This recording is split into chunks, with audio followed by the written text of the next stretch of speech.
নমস্কার। আশা করছি আপনারা সবাই ভালো আছেন। আজকের কিছু বিষয় আমি আপনাদের কাছে উপস্থাপনা করব। শব্দে এতটাই শক্তি আছে যে যদি সেই শব্দ বাণের দ্বারা কোনো মানুষকে বিধ্বস্ত করা হয়, সে হয়তো কখনো জীবনে আর এগোতেই পারল না। তাহলে এই শব্দের প্রয়োগ ভেবেচিন্তে করবেন। তাই এই শব্দের মতো হলো নীরবতা। অনেক সময় নীরবতা আমাদের সহায়ক হয়ে ওঠে। এটা আমাদের অনুশোচনাকে অনেক বাড়িয়ে দেয়।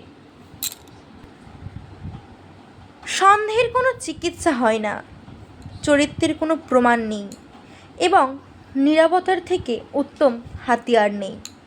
আর শব্দের চেয়ে তীব্র কোনো তীর নেই। পৃথিবীতে কোনো মানুষই সব গুণে গুণী হয় না। তাই কিছু একটি অপেক্ষা করে সম্পর্ককে বজায় রাখুন।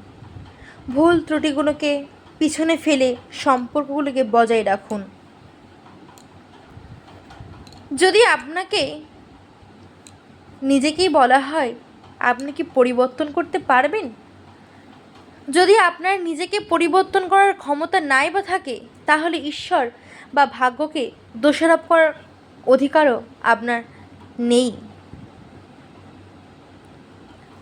এই কথাগুলো সর্বদা মনে রাখবেন, দেখবেন জীবনে অনেকটাই সুখী মনে হবে নিজেকে।